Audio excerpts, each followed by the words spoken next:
Hello and welcome back to another episode of Tash Teaches. I'm Tash, and tonight I'd like to talk about a common trap that ensnares many a music producer: the endless cycle of learning without application. We often wear the label of eternal student as a badge of honor. But if we're honest, sometimes it's merely a convenient shield, for it feels safer to say, I'm still learning, than to face the vulnerability of creating and sharing our finished music. Learning is incredibly comfortable, but growth happens when we step outside of that comfort zone. Let's address the elephant in the studio: the addiction to consumption. In the era of all-you-can-eat enlightenment, where the sum of near all music production knowledge is always at our fingertips, it's easy to fall into the trap of becoming perpetual learners. We're like kids in a candy store, eyes wide, hopping from one tutorial to another, seeking to amass an ever-expanding treasure chest of knowledge. But let's pause and ponder. Is this relentless pursuit of information leading us towards our goal of actually being better music producers? Or is it just a cleverly disguised form of procrastination? We often get caught up in the illusion that learning more will make us better. And while education is indeed invaluable, it's not the amount of information that matters, but what we do with it. It's like preparing for a marathon by reading about running shoes. Helpful, sure, but not enough to get you across the finish line. You see, the bridge between knowledge and skill is in application. It's one thing to know the theory behind writing a great melody, and quite another to actually do it yourself. This gap is where many get lost. Application is the alchemy that transforms your acquired knowledge into gold, into music that resonates and impacts on a deep level with others. So how do we shift from passive learning to active application?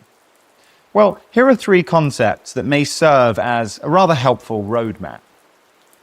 Number one, instead of aimlessly learning in a vacuum, focus on learning for a purpose by setting specific and achievable goals. Pick a project that you'd like to finish and learn only what's necessary for you to complete it. This method ensures that your consumption of information is targeted and immediately applied. Number two, it's actually quite beneficial to limit your information intake. It's so easy to get hooked on the real thrill of learning something new.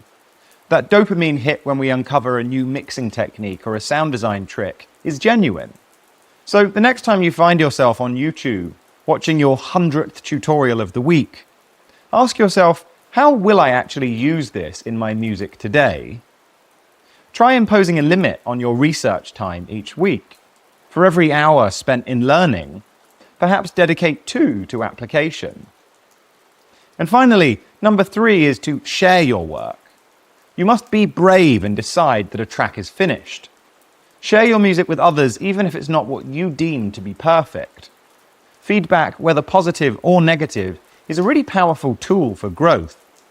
Also, by getting into the habit of declaring something finished and then moving on, you develop the embodied awareness of what it feels like to let go of a creation. This, in itself, is one of the quickest ways to get better at music, because it is only in releasing your art that you can understand what it really means. Endless tweaking serves only as a tool to feel more lost and less empowered. You see, our music isn't just a reflection of what we know, but how we use that knowledge to move, inspire, and innovate. Every piece of information is a tool, but it is entirely up to us to actually use these tools to craft our musical visions. Remember, the world doesn't need any more music producers who know everything about compression ratios but never actually share their work. The world needs your music, your ideas, and your unique sound. It's time to shift from being a consumer of information to a creator of experiences. So do us all a favor, and close your browser and go and finish some heartfelt music.